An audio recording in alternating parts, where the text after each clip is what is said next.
La camioneta arranca. Y entonces aparecen los coches. Dos vehículos que se cierran sobre la camioneta con una coordinación que no es accidental. Que no es el caos.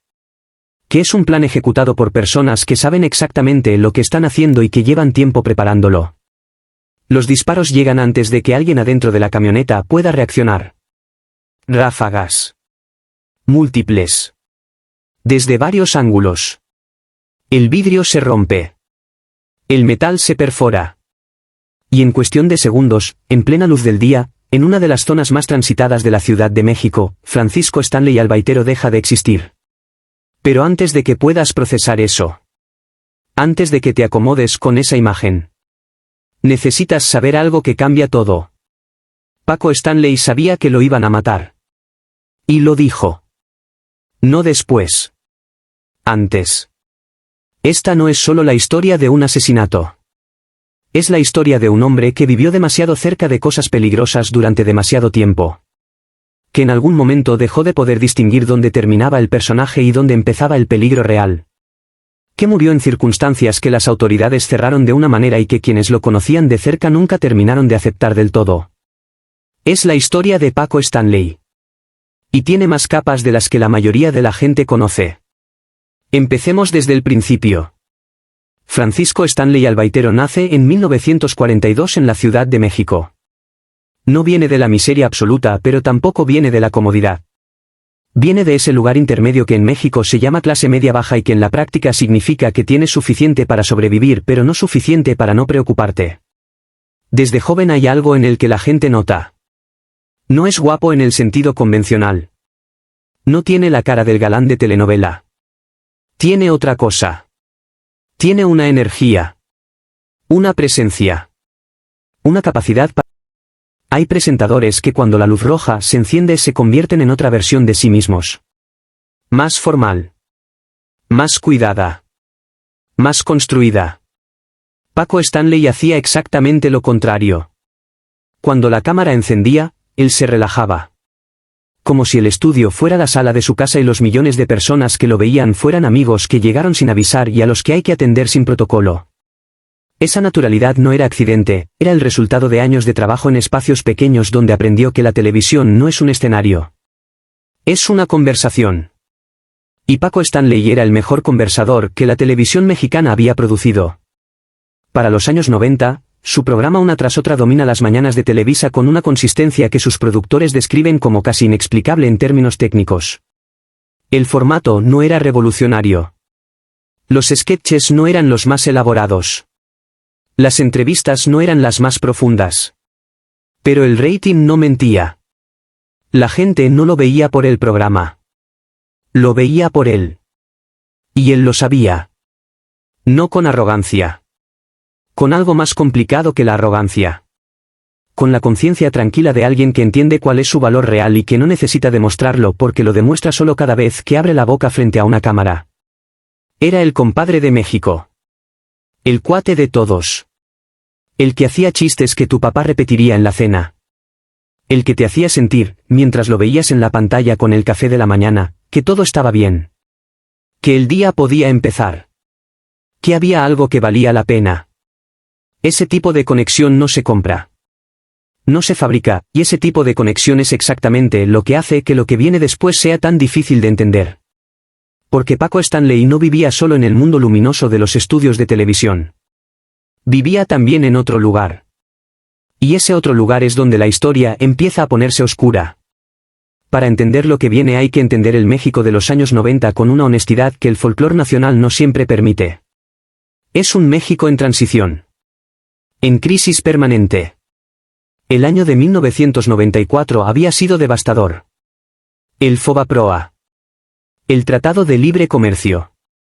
El levantamiento zapatista. El asesinato de Colosio. Todo en el mismo año. Un país que sentía que el suelo se movía debajo de sus pies y que buscaba en lo que podía algo que se sintiera estable. Y en ese contexto, la televisión no era solo entretenimiento. Era oxígeno. Era lo que te daba la sensación de que la vida continuaba de manera relativamente normal aunque afuera todo cambiara constantemente. Paco Stanley entendía eso. No necesariamente de manera intelectual. Lo entendía de manera visceral, de la misma manera en que un buen músico no necesita saber teoría musical para tocar de manera que la gente llore. Él le daba a México lo que México necesitaba en ese momento. Normalidad. Risa. La sensación de que alguien ahí arriba, en esa pantalla, era genuinamente uno de los suyos. Pero en el México de los 90, la línea entre el mundo del espectáculo y el mundo del dinero sucio era más porosa de lo que la gente quería creer. No era un secreto absoluto, pero tampoco era algo que se discutía abiertamente. Era parte del paisaje no oficial de una industria que operaba en un país donde ciertas personas tenían cierto tipo de poder que no necesitaba credenciales para existir. Las fiestas. Los círculos. Los contactos que no conviene nombrar en público. Y Paco Stanley se movía en ese mundo con la facilidad de alguien que lo había hecho durante suficiente tiempo como para que le pareciera normal. Hay que ser precisos aquí porque la imprecisión es una forma de injusticia. No hay evidencia de que Paco Stanley fuera parte activa del crimen organizado. No hay evidencia de que supiera con detalle lo que hacían las personas de ciertos círculos con quienes convivía en determinados contextos. Lo que hay evidencia de es algo diferente y en cierta manera más común y más trágico. Un hombre muy famoso, con mucho dinero, con el tipo de vida que atrae a personas de todo tipo, que en algún punto empezó a frecuentar ambientes donde el dinero no tenía origen visible y donde las preguntas sobre ese origen no eran bienvenidas. Eso no es inusual en el mundo del espectáculo. En ningún país. En ninguna época. Lo que es inusual es lo que siguió. Había rumores. Siempre hay rumores en esos ambientes. Rumores sobre hábitos. Sobre relaciones. Sobre quiénes eran realmente las personas que aparecían cerca de él en ciertos contextos. No todos los rumores son verdad. Eso hay que decirlo. Pero algunos sí. Y en el caso de Paco Stanley, lo que emerge en los años previos a su muerte es un retrato más complicado que el del compadre de México que su público conocía. Un hombre que usaba cocaína. Eso quedó establecido en la investigación posterior y es parte del expediente. No es especulación. Un hombre que tenía conexiones con personas cuyo dinero no venía de lugares que convenía preguntar.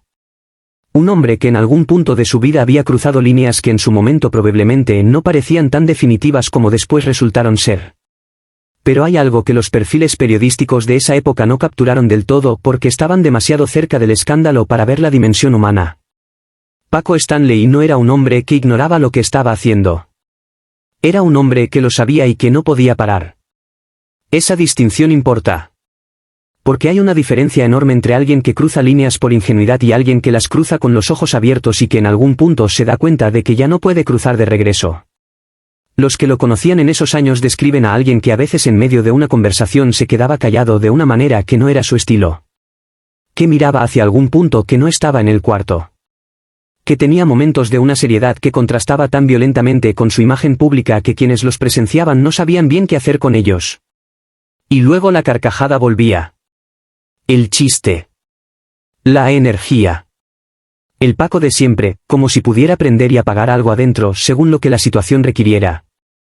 Esa capacidad de compartimentar, de mantener mundos separados que no se tocaban en superficie aunque por debajo estuvieran cada vez más entrelazados, es probablemente lo que le permitió funcionar durante tanto tiempo. Y es probablemente lo que le impidió ver a tiempo lo que se estaba acercando. Porque en los meses previos a su muerte, algo cambió.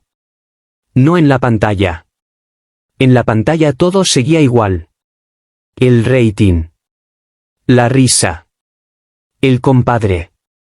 Pero en privado. En conversaciones con personas de confianza. Paco Stanley empezó a hablar de cosas que antes no mencionaba.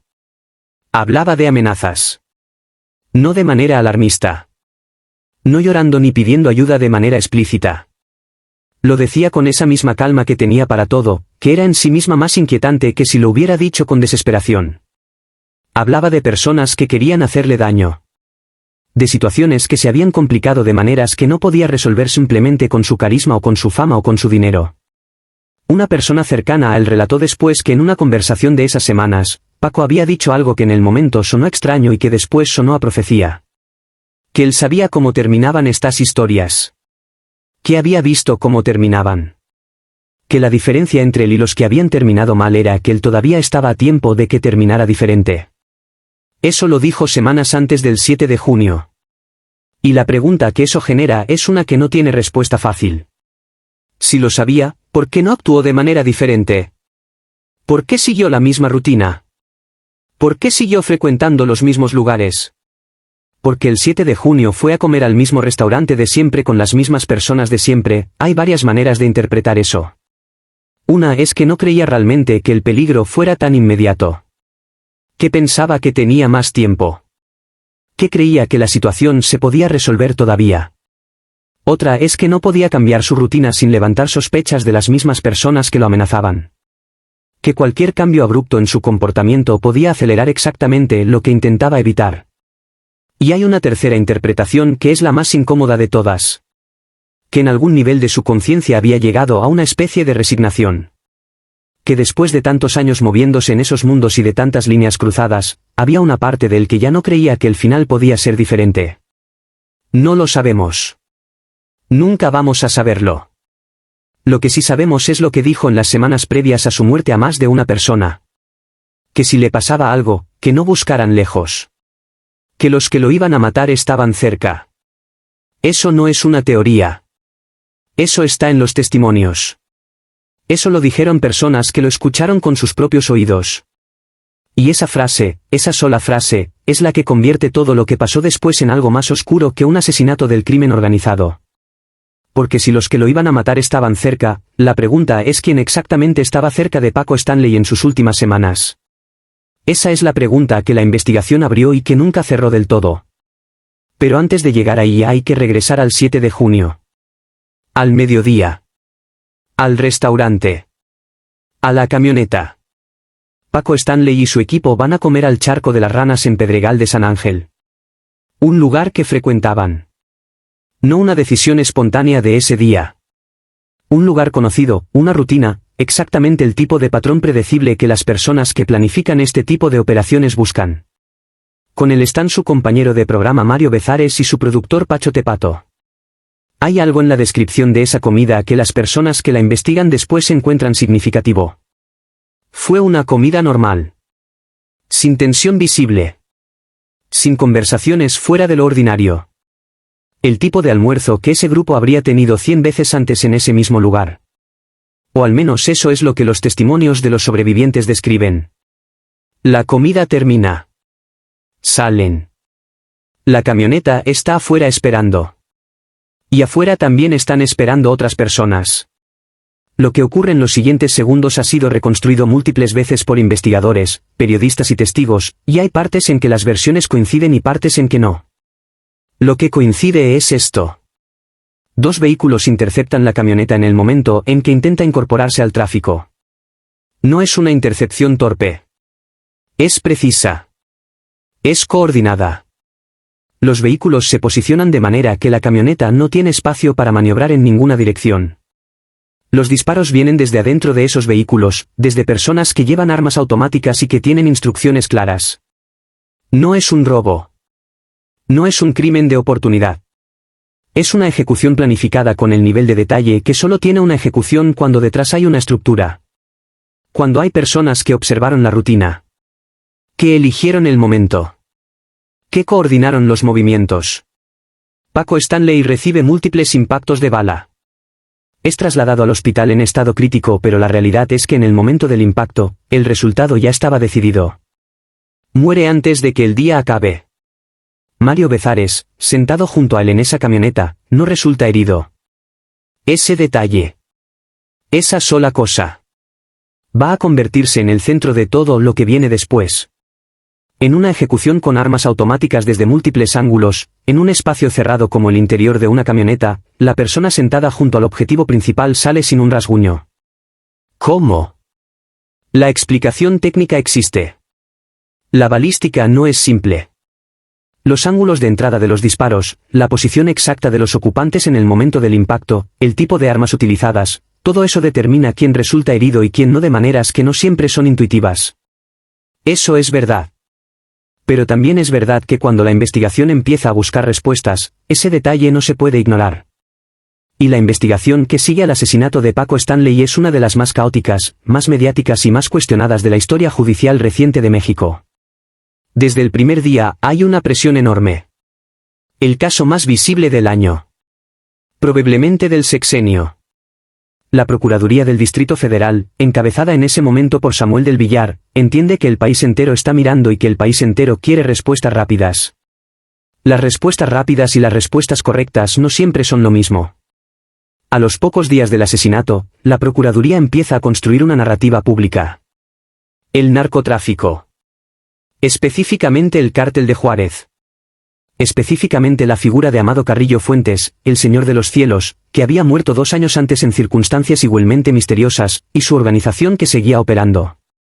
La narrativa es que Paco Stanley tenía conexiones con personas vinculadas a ese cártel. Que algo en esas conexiones había salido mal. Que el asesinato fue la consecuencia. Esa narrativa tiene un problema fundamental.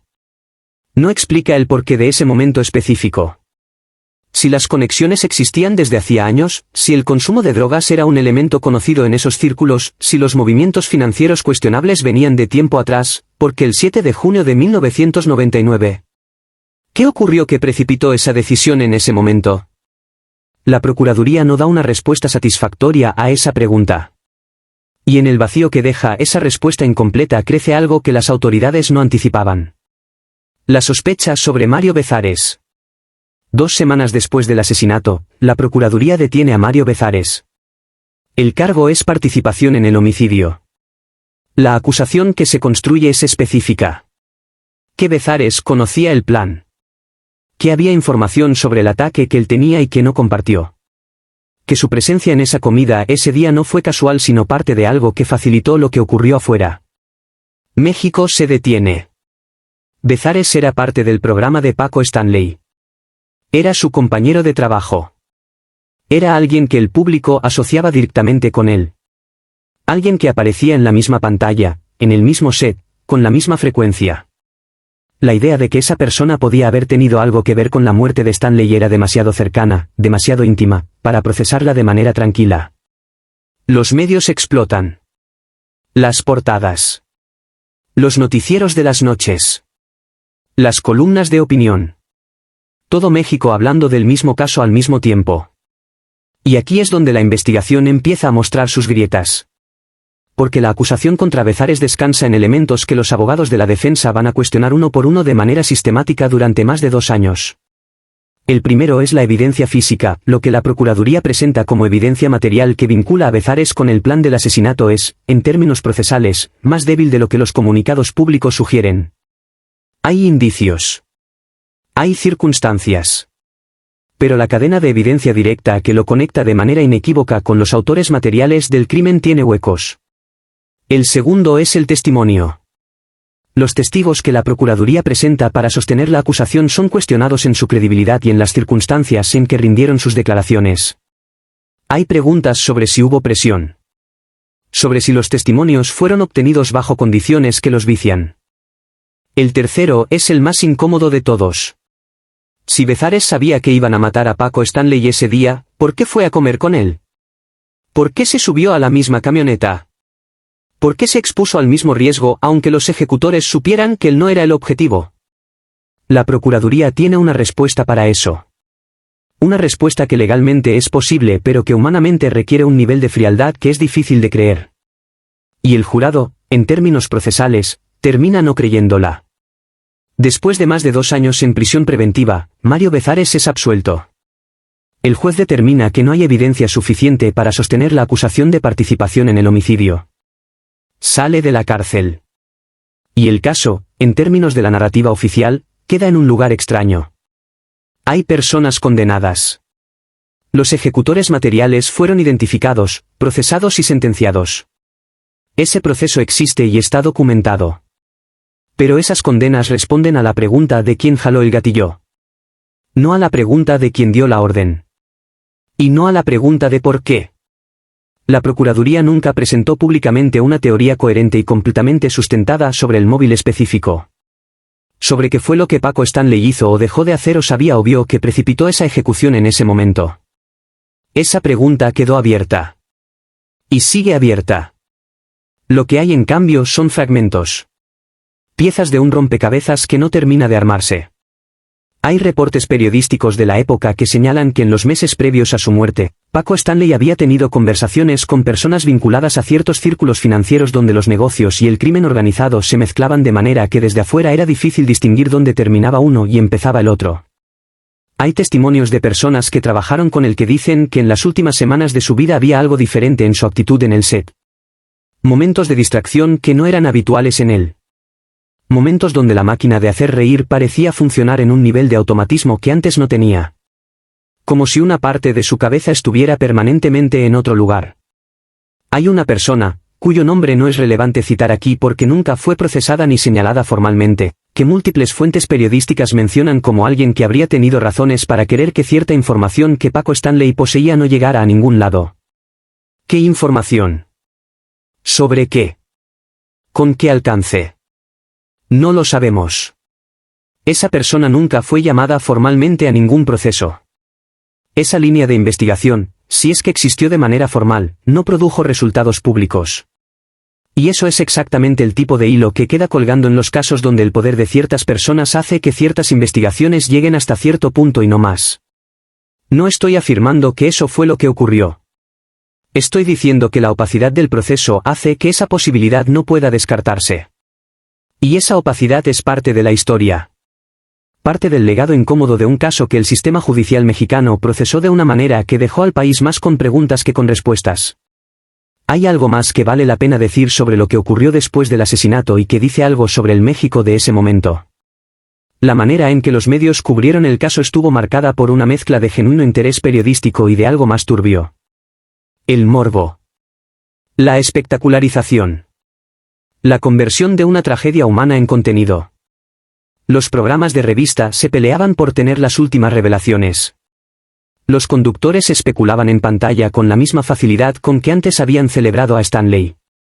Las personas cercanas al caso eran buscadas con una agresividad que en más de un caso comprometió la investigación antes de que la investigación tuviera oportunidad de producir resultados. Y en medio de todo ese ruido mediático, la figura de Mario Bezares se convirtió en algo que el sistema judicial después reconoció que no debía haber sido. Un culpable antes del juicio. El daño que eso le hizo a su reputación, a su familia, a su carrera, es irreversible aunque la absolución sea jurídicamente completa. En México, cuando los medios te condenan antes de que los jueces deliberen, la absolución posterior no siempre llega con la misma intensidad que la condena previa. Bezares salió de la cárcel. Pero no salió igual que entró. Y eso también es parte de la historia de Paco Stanley. No la parte que alguien planificó. La parte que nadie quiso ver mientras ocurría. Porque Paco Stanley no era solo un presentador de televisión asesinado por el crimen organizado. Era un hombre que vivió en un espacio intermedio entre dos mundos. El mundo de la luz, de las cámaras, de los millones de personas que lo amaban. Y el mundo de las sombras, de los contactos que no convenía nombrar, de las fiestas donde el dinero no tenía un origen que nadie iba a preguntar. Y en ese espacio intermedio, algo salió mal. Algo que él mismo presentía que iba a salir mal. Eso es lo que hace que este caso no sea solo un caso de homicidio. Es lo que lo convierte en algo más persistente. En algo que 25 años después de ese lunes de junio sigue generando conversación. Porque Paco Stanley no fue sorprendido, no en el sentido de que el asesinato lo tomara completamente por sorpresa desde un nivel más profundo. Sabía que estaba en peligro. Lo dijo. Y de alguna manera, por las razones que nunca vamos a poder conocer del todo, no pudo o no quiso cambiar la trayectoria que lo llevó al estacionamiento de ese restaurante ese mediodía. Quizás creyó que el tiempo que le quedaba era más del que resultó ser. Quizás creyó que la situación se podía resolver de otra manera. Quizás simplemente no quiso aceptar que el personaje que había construido, el compadre invencible de México, no podía proteger al hombre real que vivía detrás de él. Hay una imagen que resume todo esto mejor que cualquier análisis. Es la imagen de Paco Stanley en pantalla, días antes de su muerte. Riendo. Con esa carcajada que era suya, que nadie más tenía de esa manera. Haciendo lo que mejor sabía hacer. Siendo lo que millones de personas necesitaban que fuera. Y al mismo tiempo, detrás de esa pantalla, en algún lugar de su vida que la cámara no alcanzaba, un hombre que sabía que algo se estaba cerrando alrededor de él y que no encontraba la salida. Esa distancia entre las dos imágenes es la historia de Paco Stanley. La distancia entre el personaje y el hombre. Entre lo que mostró y lo que vivió. Entre la carcajada pública y el silencio privado de alguien que ya sabe cómo termina esto pero que sigue apareciendo en cámara porque es lo único que sabe hacer con certeza. La reacción del país a su muerte fue la que corresponde a la pérdida de alguien que pertenecía a todos. Negación. Dolor. Pero también algo más. Confusión. Porque la imagen que emergió durante la investigación no era la del compadre de México. Era la de un hombre más complejo. Más contradictorio. Más humano de maneras que el personaje público no dejaba ver.